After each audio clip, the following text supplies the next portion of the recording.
Hey y'all, it's your host Taylor, and I'm here with James from Fire Pit Talk with James. We are going to be going into the Conjuring Part 2, and he has some fun information for y'all, so I'm gonna let him introduce himself, so go ahead.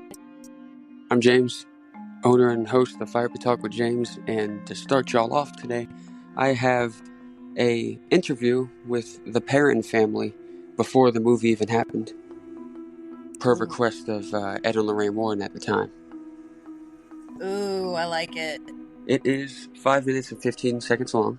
It features Roger Perrin, Carolyn, and the two oldest daughters. Okay, cool. The two youngest didn't want to take part because, traumatic. Right. So we will get right into that right here.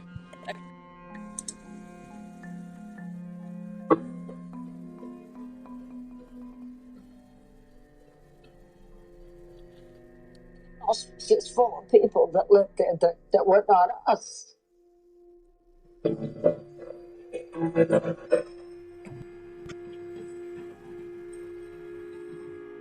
Room, and Cindy and April would share a room, and it was boom, boom, boom. It was pretty much everything was the same way, but it was going to move to this big new house with this really great big yard. Wham, wham! The bedroom door stopped flying open out of nowhere, out of absolute nowhere. Wham, bam, up against the sides of the walls, and it would be just in total shock, and we'd be, okay, who did that?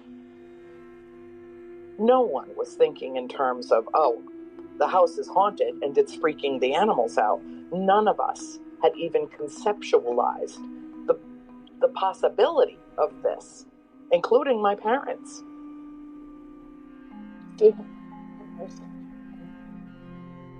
There are things that happen in that house that I won't ever tell anybody, nobody, not my family, not my sisters, not my parents, not my best friends, not anybody. And then he started to talk about Bathsheba. She murdered that little baby that she drove a needle into its skull and killed him.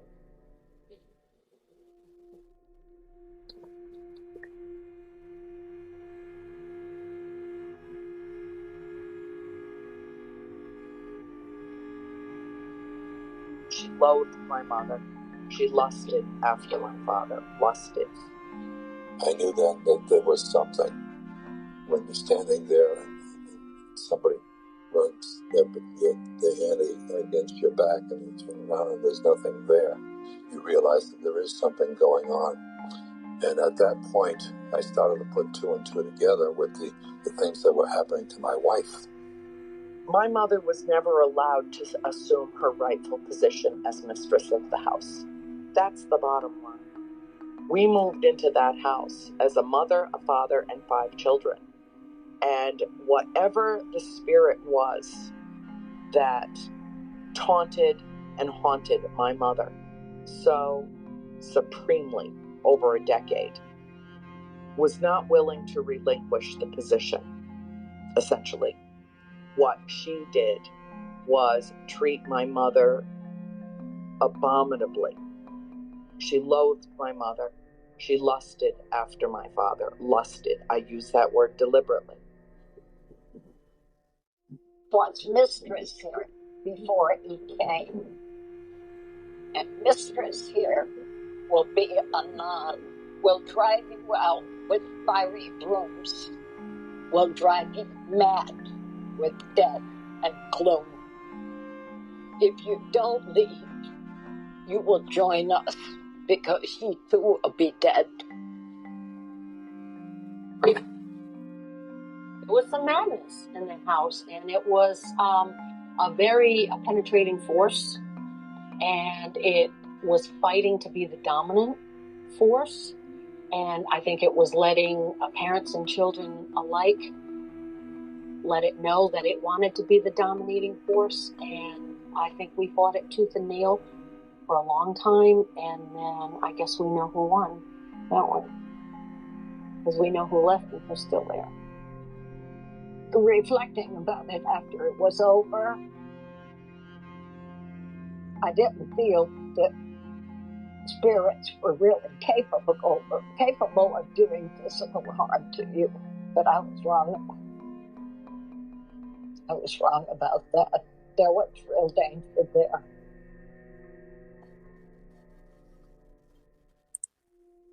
And there you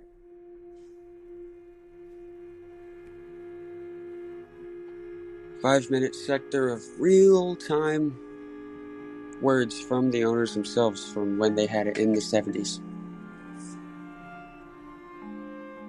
What'd you say? That was the clip. That was the 5-minute clip. That's interesting.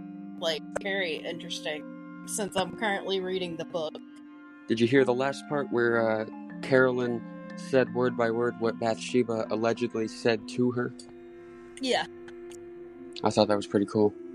Yeah. I want to say I like that that you have that because it brings new light into the episode for those who don't know anything about The Conjuring. So I just watched The Conjuring Part 2 with my husband last week. That's also a good movie. That's where I brought onto you the Crooked Man.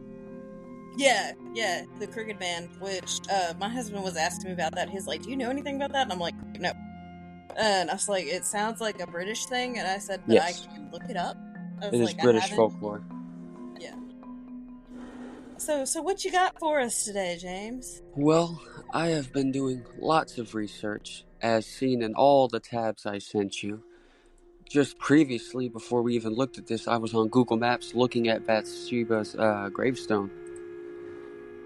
Okay. It is broken in half by rude people, but Rude people. yeah, people who... So there's a lot of theories around Bathsheba. The movie displays her as an evil witch who killed all of her kids and sacrificed, Right. killed herself, but that's not at all what happened. The movie idolized her for dramatic effect. They Right. wanted the movie to be, scary. Right. In real life, 3 of her kids' names are Julia, Edward, and George. All died young due to disease and whatnot. It wasn't uncommon for kids to die young back then. Right. Her only surviving kid, Herbert, could attest that she did not hang herself by a tree like the movie posed. She died of old age 4 years after her husband. Right. So the movie kind of ruined her name and image. Well, yeah, I mean, the for book's some kind of dramatic the same effect. way because it starts off like that. But most of the stuff they say she did, she didn't do. It's still a theory that she sacrificed the firstborn. Right. But there's no proof of that because he died before census records and official death certificates came out. So there's no documentation proof of how he died. Okay. Yeah. That's just I found that crazy. That is Apparently, crazy. 8 generations of one extended family shared that house too. And say, what year was she alive? She was, what was it? She died in 1885. Okay, yeah. So she was the early to late 1800s. Okay. Actually, if I go here. Is it here?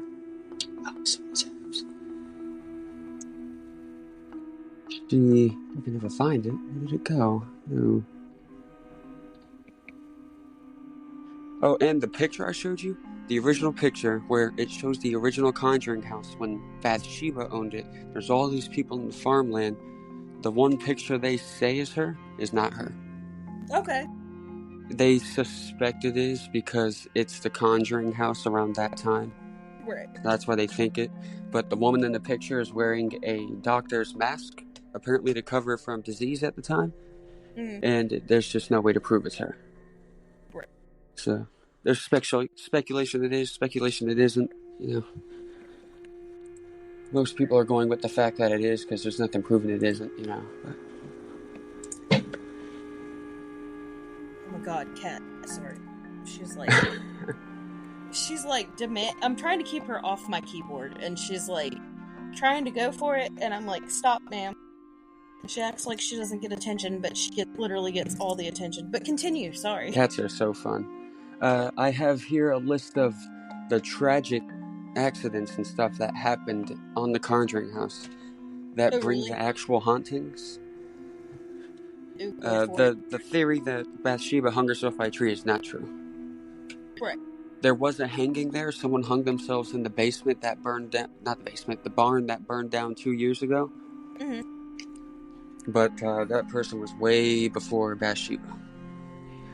It says here, and I quote to Hollywood.com, History Hollywood, whatever it is. 8 generations of one extended family lived and died in the house prior to our arrival, says Andrea Perrin.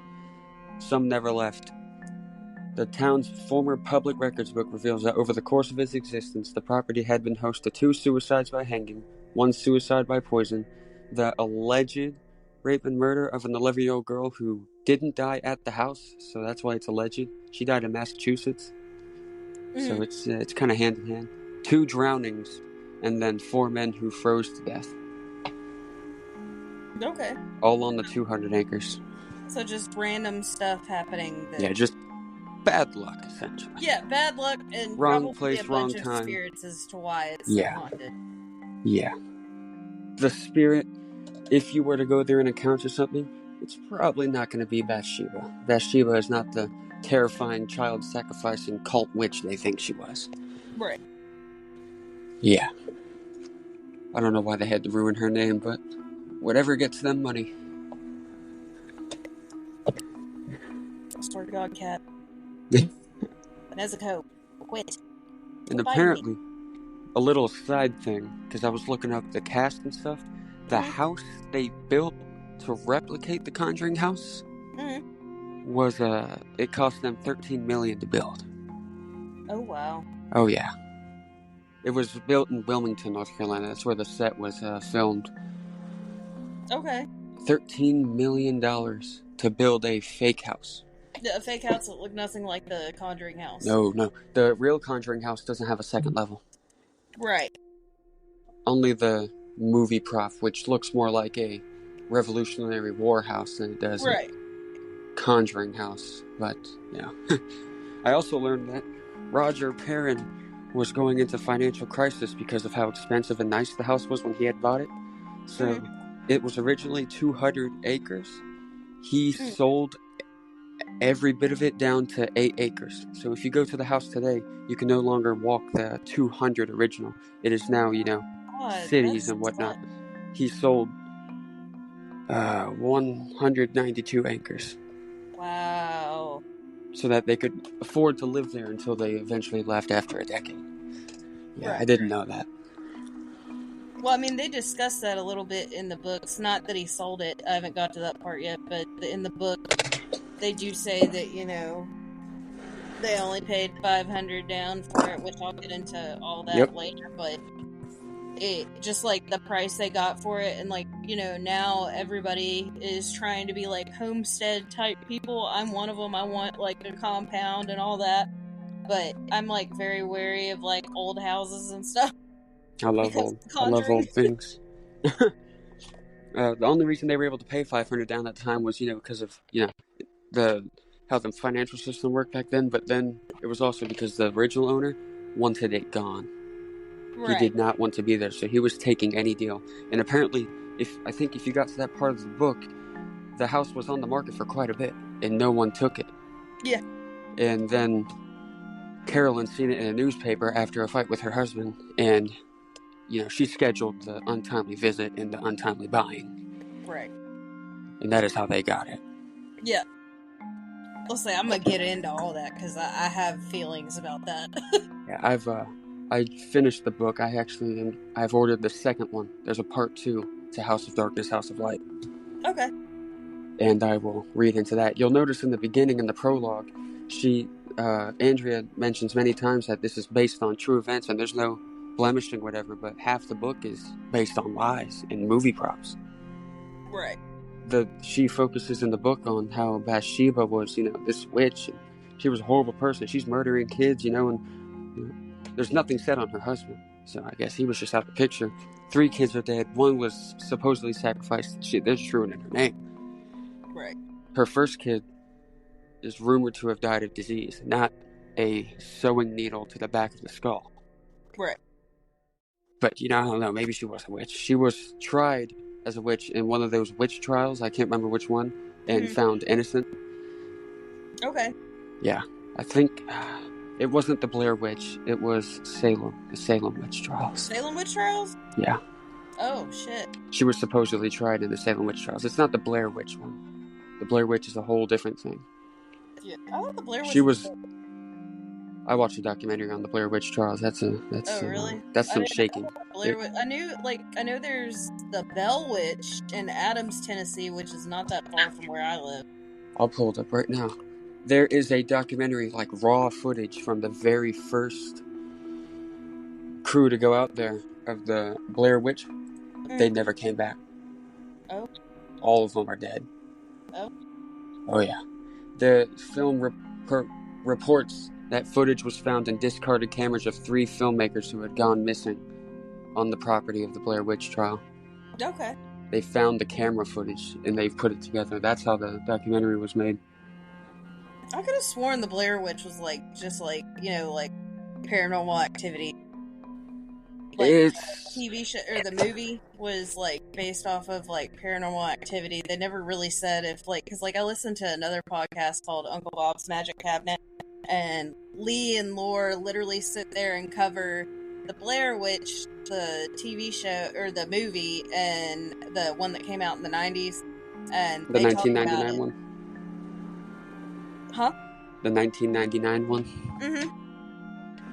Yeah, I think it was based on that to get its marketing for... Right. But, because it's saying right here, they grossed nearly $250 million within, the first recent time of selling it, whatever this was. But in the actual documentary, I guess it's people, Amish or whatever, who have separated themselves from society and live the old ways, who do not want to blend with society. Yeah. So they still do all the witchcraft and whatever people did back then, that, all the craziness. That's what the documentary shows. Okay. It doesn't show much of ghostly or paranormal happenings, but actual people. There's stars on the ground and there's candles everywhere, and fires and kids dancing and adults singing and hitting drums, and, they're cutting their arms and all this and that. Right. It's very intense. I would recommend watching it if your brain can handle such intensity. I'm into all that, so yes, I will have to check it out. It's gory. It actually shows them getting dragged off and murdered. It's pretty crazy. Yeah. Shit. That's where the dropped camera comes into place. Yeah. I did have... where did it go? No. I had an original interview between the real Lorraine Warren and James Wan. Oh, really? Yes. The movie set is asking Lorraine, how was she able to talk to the fake Lorraine and all that? And how was she able to relive the, traumatic events of what happened? And she told him basically, I don't have an answer. That's hard to answer, I just did what was best. That's her words. Ed is not in the interview. I don't know if he just wasn't there, if he had already passed. In 2005, I believe. Yeah, I don't know when he passed. I think he passed in 2000 something. It wasn't 2021 or anything like that, because I know she outlived him by many years. Yeah, she looks really old in this video. The James guy looks young, and this woman is just, she's having trouble speaking and everything. She is really old. If you want, it's very short. We can play it. Yeah, if you want to, go for it.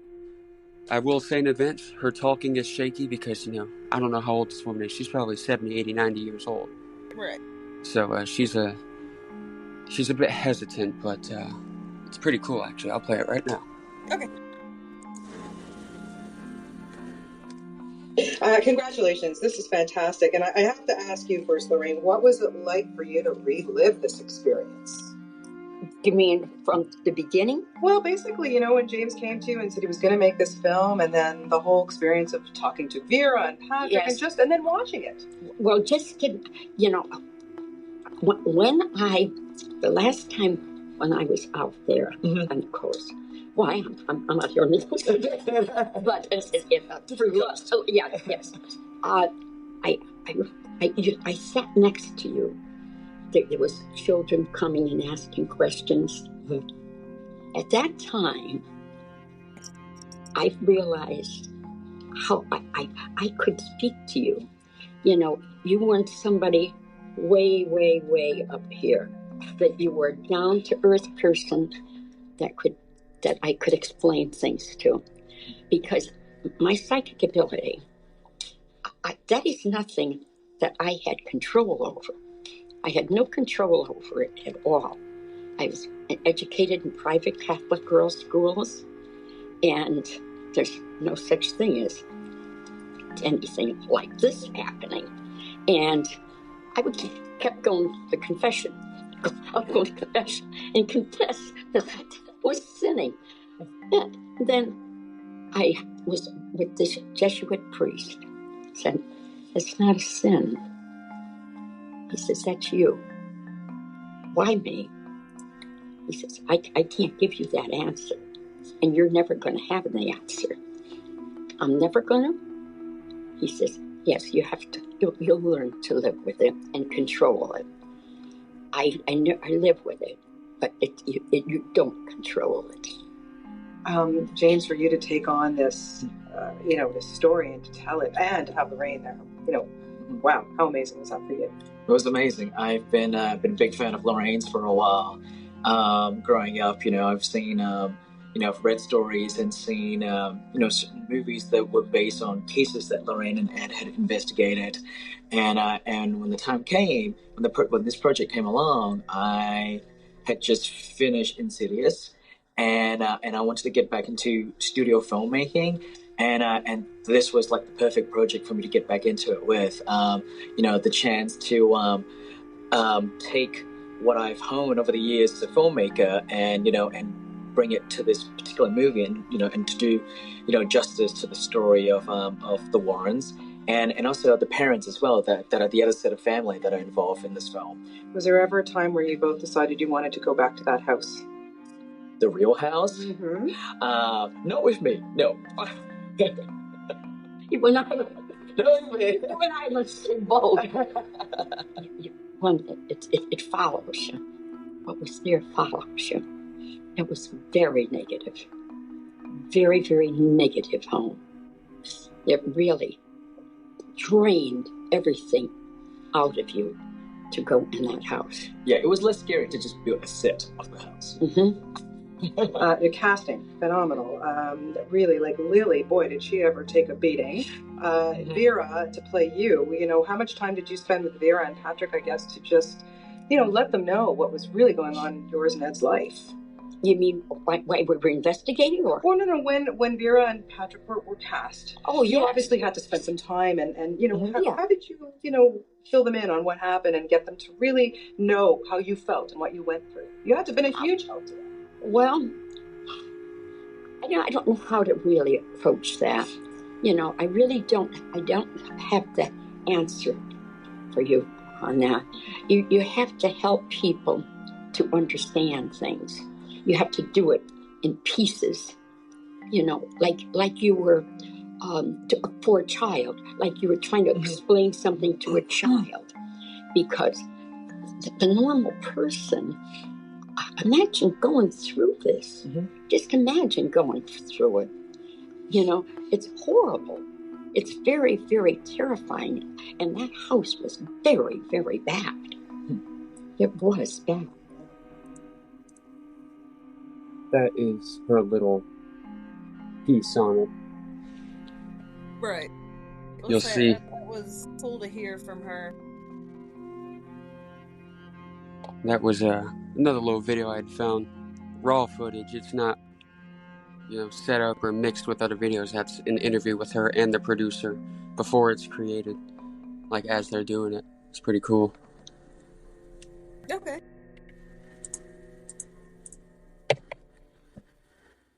Yeah, you heard the shaking that I was talking about, and the part where she said she didn't have an answer because Right. She just did what she had to do. Right. I don't think she was expecting to have to train them about it or reteach them. Well, She I probably, can imagine, like, going into that and, she just, like, having to relive that. That's not something I would want to do if I've been through something like that, Yeah. Yeah, I feel like that's why she was kind of hesitant in the interview. Right. She said multiple times how terrifying and horrible it was. Right. And, like, you can hear the emotion in her voice, like, how serious she is, and she's just like, oh my god, like, it's, like, that big of a deal. But, like, when you watch The Conjuring and you see the movie and then you've read the books, these people were literally haunted by spirits, and I don't care what anybody says, you can sit there all day and say, oh, spirits ain't real. Yes, they are real. And sometimes they happen to be demonic. Yes. And they will attack you, and they will attach themselves to you. There was an article of someone saying either the Perrin family is all mentally ill in the same way, or something actually happened. And I believe something actually happened. I don't think they were so seriously mentally ill that they were looking for attention. Right. And I mean, if you've read House of Darkness, House of Light, in the first part of it, there does seem to be a lot of, like, traumatic stuff that, they go through, and a lot of that could be because of that. Yes. But I don't know if I believe all that. But we're gonna get into all that, too. Yeah, it's, some of the stuff in the book doesn't fully follow the script of what actually happened. It just doesn't add up to me. Like, I don't know. I don't, like, the first part of the book, I was like, really? That's how many things we have happen in one event? Like, in one, like, full setting? Like, you're kidding me? Like, you're telling me that all these different things happened all at once in one summer? Yeah, it was over 10 years. It was a whole decade-long type of thing. Yeah, see, she didn't explain that. She just said, like, it happened. She made it seem like it happened in, like... Dramatic effect. Right. There's no way all of this traumatic stuff was going on. There's no way it was just, 2 months. Right. That's just too much. 2 months of all that, I would have moved out. I wouldn't have stayed 10 years. Shit. 2 months of all that, I'd be like, I'm out emotionally. Wrecking ball to the house. Right. No.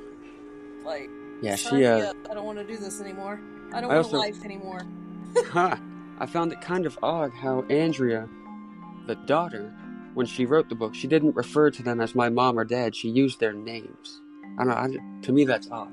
Like, if you're writing a book about your immediate family, I figured she'd use, my mom or my dad or my parents. She just says Roger and Carol. And, yeah, she really does. Like, I now that you say that, I've noticed that. It's a bit odd. You're referring to them as if they're strangers that you met. Like, it's almost like she's writing from a different point of view. Yes. It's not actually her. As if she's a reporter. Right. Right. She refers to them as people, not my mom, my dad, my family, my sister. Right. She doesn't say any of that. All there are, it's just the names. It's Carolyn, Roger, Christine, Cindy, April. There's no, family referral. I found that weird. I don't know. Maybe it's just me. Yeah, that is weird because most people that write autobiographies about themselves, they say my mom, my dad. Like, yeah. If I were to write a book about, immediate family things, I would refer to them as, family, parents, sister, brother, my aunt and uncle, not their first names. Right. I'm never going to sit there and refer to my twin sister as Kara. Like, if I'm talking to her, sure, but if I'm, like, writing something about us growing up in a house that wasn't really haunted, but it had, like, spirits in it, because I've told you before, my mom was, like, super, like, she attracted the spirits, so, I mean, I could write a whole freaking book on that, but, I mean, I wouldn't refer to my sister as, Kara. I'd be like, my sister.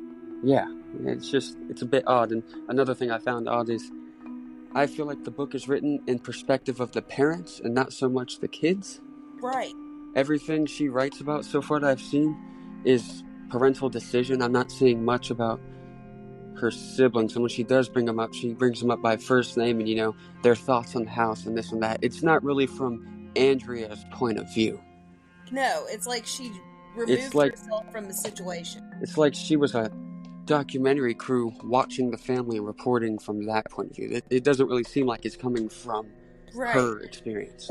It's just something I noticed.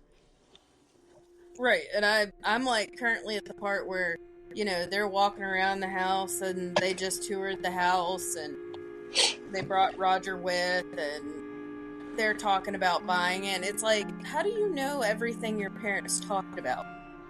Yeah, it's I feel like it was more than Andrea who wrote the book. It had to be, because there's no way that Because she would she know. knows a lot of information from a parental point of view that usually parents don't bring their kids into. You know, buying a house, knowing how much she put down for it. Right.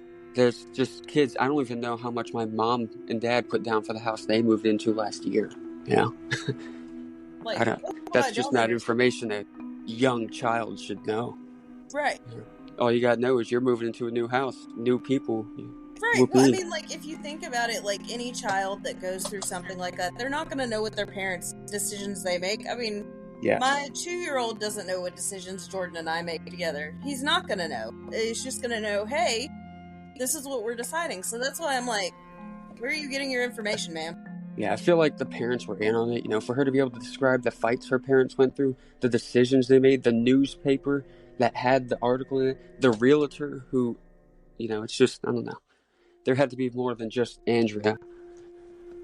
Right, like, it'd be different if she, like, just came out and said, hey, I'm gonna interview you guys, and then I'm just gonna do it like a, like, you know, like, just a normal interview, and then we're gonna set it up like this. So I kind of almost feel like either she imagined what her parents would do, or she asked them and just took credit for it. That's some pretty specific imaginations right there in the book. Right. Really specific. But that's why you said she, like, exaggerated, so that's why I say she could be exaggerating and we don't know. I feel like if she had written it from her perspective, there'd be a lot of different wordplay, and most of the events in there would be cut out. There wouldn't be the part where you know how much her parents paid for the house. It would be like, you know, we bought a house like, in the country, very oddly and specific. I feel like it would be more like a diary type thing. Her experiences.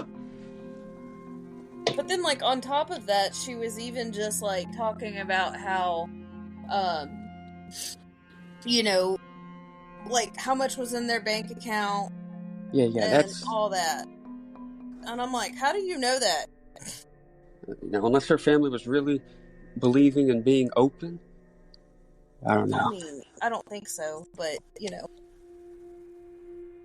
You also notice in the book, and then actually in the movie, the dog they have that they named Sadie, that's not the actual dog's name. They had more than just a dog in real life. They had dogs, cats, goats. They had a whole farm. The dog's name, and they named her this before they even knew about her. They named the dog Bathsheba. See, I don't believe that. That's what the internet says. That's what I've heard. I haven't, seen anything else. That's what it says in the book. Going by a site, it says that they named her that, and later on, the mom learned about Bathsheba. But in the movie, Lorraine learned about Bathsheba, and in the movie, The Exorcist happened. But in the book and real life, it didn't happen. It's it's confusing. And, like, I don't know if I totally believe, that the dog's name that she randomly came up with Bathsheba. Bathsheba's not a common name. Especially not nowadays. We're not in the old English times. I've never met someone named Bathsheba. Yeah, there were times, like, where I was sitting there with Jordan and as I was reading it, I was like, does this sound right to you? And he was like, no, that sounds made up as fuck. And I was like, exactly. And I go, you're telling me that she randomly named this dog Bathsheba, and then she just coincidentally, there's a demon in your house named Bathsheba? She either knew about it after reading about it, or, it's dramatic effect. They would have been better off keeping the name Sadie. Sadie seems like a pretty average name for a dog. Right. I don't know about Bathsheba. There's all different accounts of people discovering this and this happening when it didn't happen. Ed wasn't ordained, so he couldn't even do an exorcism. So right there, that's dramatic effect. I've heard he still did it anyways. According to the parents themselves, no exorcism of any place took place. Okay. But, Yeah, I mean, I've heard he's done it, like, he after might have. that. If he did, it might be, privately known, or he might have done it on a different case. But so far, what I've read, no exorcism took place in the Conjuring investigation. Right, it makes sense. No possession in such a way the movie posed took place. Right. Otherwise, there would be documentation of an actual thing. Right. I believe the spirit did, feed off of them and decline their mental health in a crazy way, definitely. but I don't. There's no thing of possession. Carolyn didn't take her youngest kid to the basement and try to stab her with scissors. I mean, so the whole thing of the dog, like, being dramatically killed, and then... Well, that part, yeah. Because in the book, and in real life, it states that the dog did die of unknown causes. Right, but in the book, she's, like, sitting there and she's going, he was killed in a tragic way, and then... So actually, later on, just a little bit after that, you'll see the dog was hit by a car. Yes.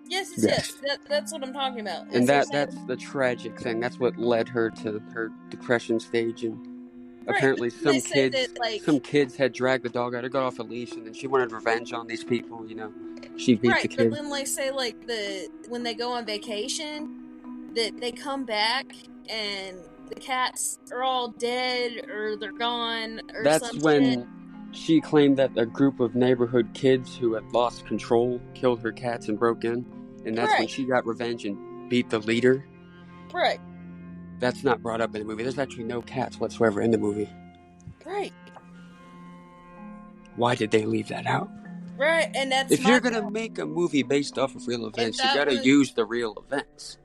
Right, if it was such a dramatic point, why didn't you put it in the movie? I'm pretty sure a dog dying mysteriously is less interesting than a group of, rascal kids who broke in while you were gone and killed all your animals, sadistically and did a whole thing. There's also a piece where apparently Ed Warren and Roger got into a fight.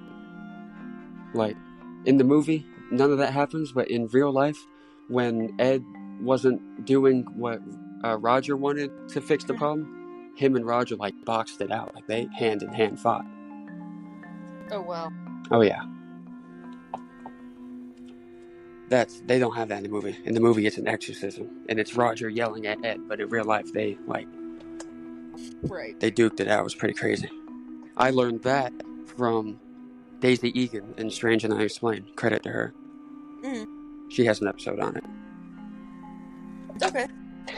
Yeah, there's a lot of stuff with the book and different episodes in the movies. Doesn't add up. Doesn't make sense. Some of the stuff they say really happened seems a lot more interesting than some of the stuff that happened in the movie. Right. That's just me. I don't know. I mean, I've just, so far with what I've read with the book and the movie, I've just been like, your shit don't add up, man. You're seeing what I've pointed out, all the discrepancies between what people are saying, and how in the interview we just listened a few minutes ago, how they say they brought justice to the Warrens. Now, I don't see much justice if it was majority dramatic fact.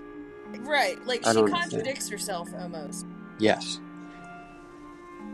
And it's just, I think it's written weird. Like, I mean, I'm gonna finish it because I'm already, invested in it.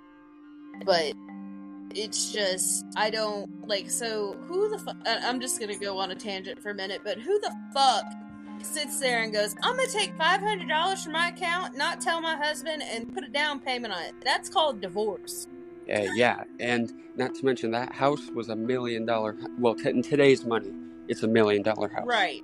I can't remember the exact price they stated in the book. I think it was a couple $100,000 or something. I can't remember. Today it's worth $1.6 million. But, right. And she talks about, in the book, she's like, oh yeah, my mom called the realtor at 9:00 at night, and then she sat there and she paid $500 for a down payment. And I'm sitting there going, that's a divorce without telling your husband, hey, because back then in the 70s, if you did stuff without your husband's permission, a man could divorce you for that shit. But even then, like, at the same time, like, she talks about how her money is his money, but if you're not working, technically He's it's the not. It's trucker. his money. He's the open road trucker, from what I understand. He's making the money.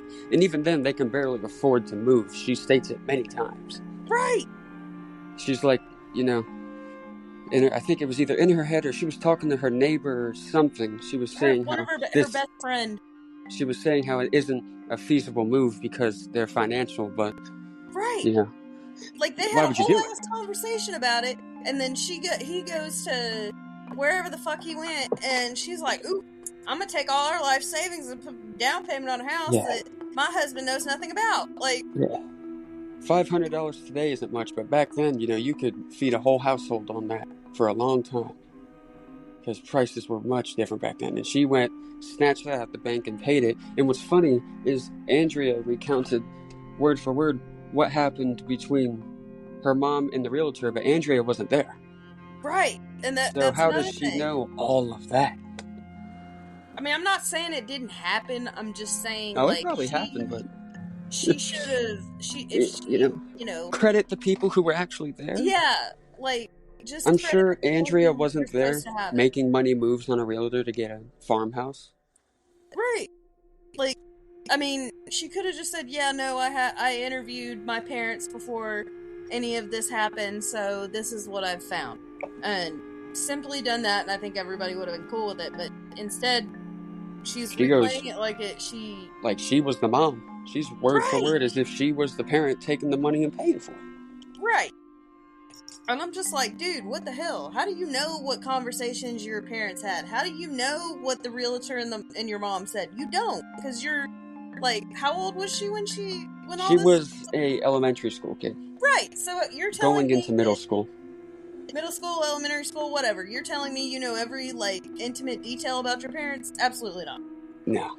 I feel like the whole parent family had something to say, but Andrea just, quote unquote, forgot to mention the rest of the parent family.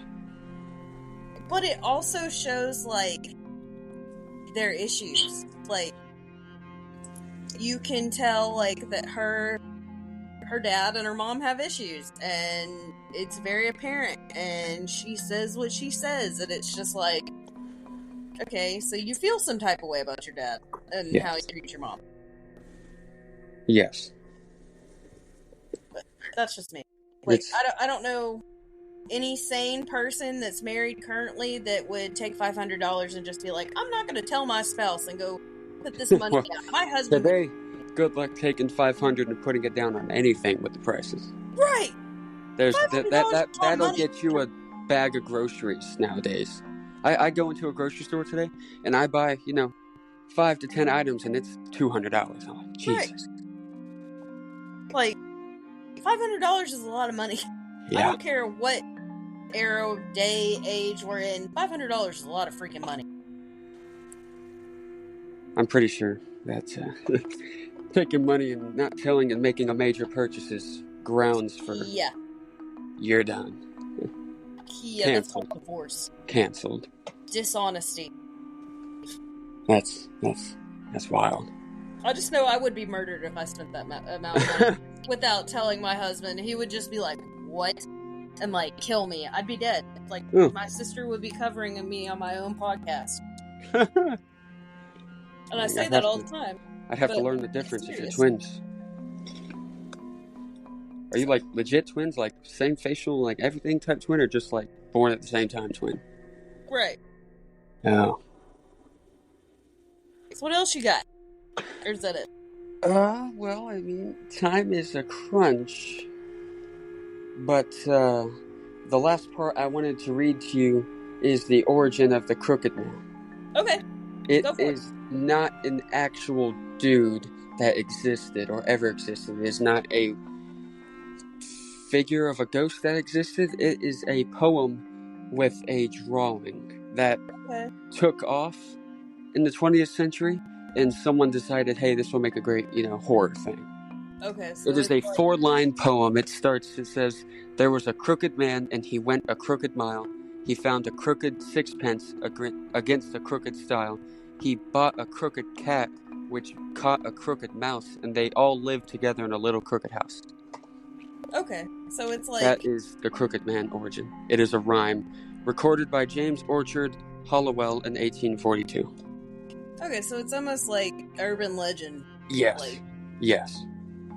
Like, Now, kind of like Mothman. Yes. I don't know what a sixpence or a style is, but... if you will. Sorry, what was that? I said a cryptid, if you will.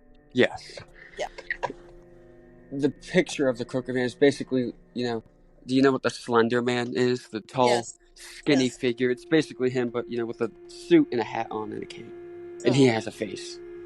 If you watched The Conjuring 2 already, you've seen the Crooked Man. Yeah, I saw him, and You'll also see the music box that was confiscated by the Warrens in the first movie.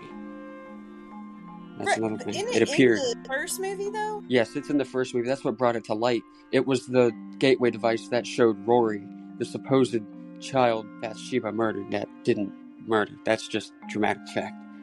It's the good ghost of the movie. Rory never existed. Okay, so... Yeah. So in the first Conjuring, that music box is not supposed to be there, technically. Yeah, it's how do I put this? Extraordinary find.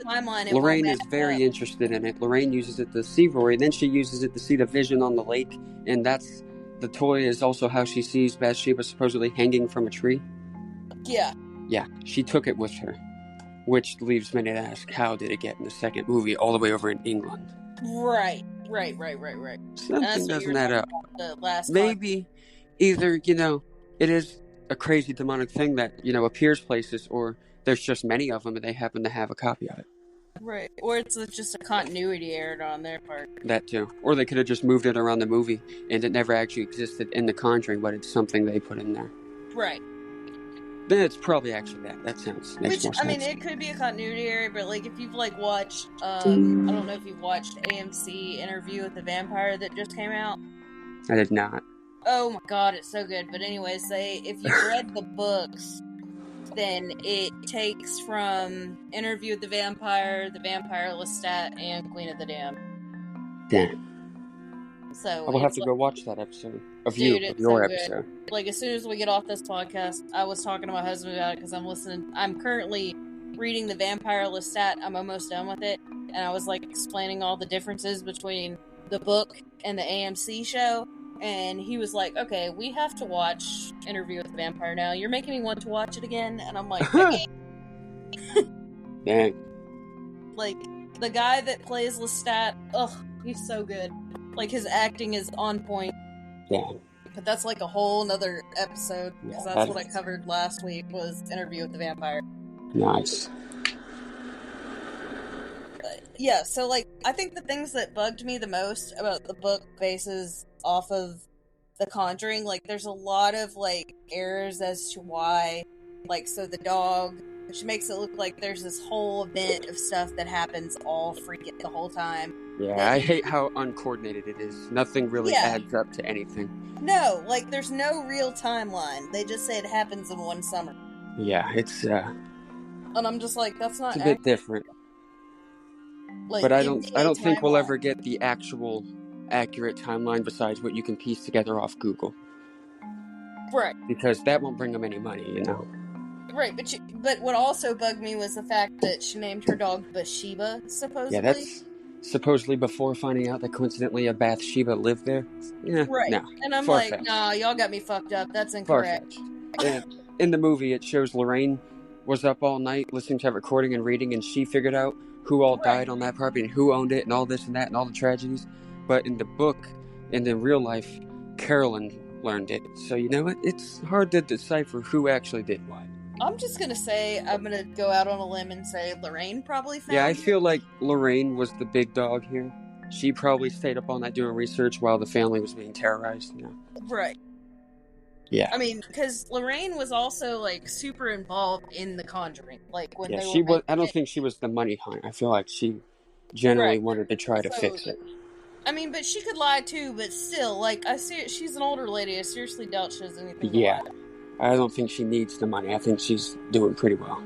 Right, like, why would she need to? But that's what I thought was weird, was that, she's saying that Bathsheba was the dog's name. I don't know any elementary school child or any parent that sits there and goes, yeah, I'm gonna name my dog Bathsheba.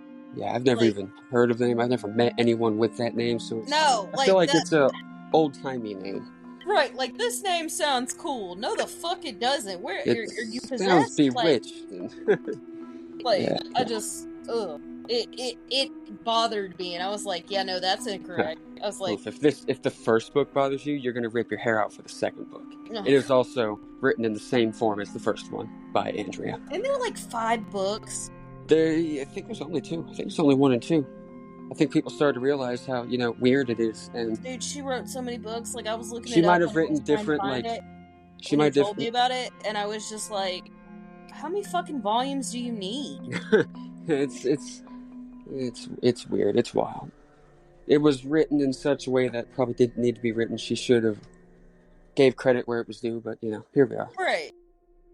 And like, I almost feel like her parents didn't want her to share it, but she asked them, like, in great detail, and she shared it anyways. She might have, like, tried to trick them, like, hey, this is gonna help us, get it out there, and that, or she, like, going, oh, my parents are old, let me record their story, and then she just decided to sell their story. Yeah, that's unthoughtful of her, but, Both of those things sound, like, close to, if you've read the books, both of those sound very, very close to, what the book is. So, man. Well, I think, due to time crunch and all that is all I had for you today. That puts I think, pretty much a stop to our horror series here. I'm thinking about a serial killer segment. Yes, we will definitely talk about a serial killer. Like, I want to get into Jack the Ripper, but I don't have time. I love Jack the Ripper. I do too. So maybe we can do an episode on Jack the Ripper. That would be great. We can talk about him, because that would be fun. That would be great. We can plan that. But it was a great episode today. I'm glad I got some of that footage that put into light some of the stuff that actually happened versus what was said. Right. There's nothing better than an interview from the actual person. Right. Like, I like that. That was cool. I liked that you brought that. But yes, we will definitely be back doing something else. I don't know what. This cat, quit trying to eat my stuff. I love you, but quit. Sorry. She's like grabbing onto my bracelets and stuff and biting me and just being rude. But the cat has heard enough too. Yeah, she's had enough of me. She's like, get out of my space. But yes, okay, we will definitely do this again. I had fun. This was great. Shout out to Stranger Unexplained with Daisy Egan for some of my information, and Wikipedia and Google. Yes. And the book, of course. And that book, because that book, even though it's not technically it is mind-boggling and hair-ripping, but it has information. Like, it gets on my nerves, but I will finish it, because I am determined. But yes, we will do this again, and we'll probably do Jack the Ripper, because I only know so much about him, and I have a couple. I got case files on that guy. We are good with that guy.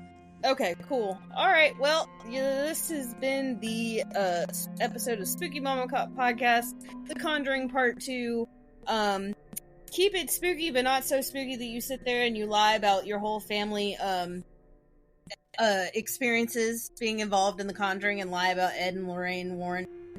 Just don't lie about that. Don't be a mean person. Right, just don't be a dirtbag. Alright, y'all have a good one.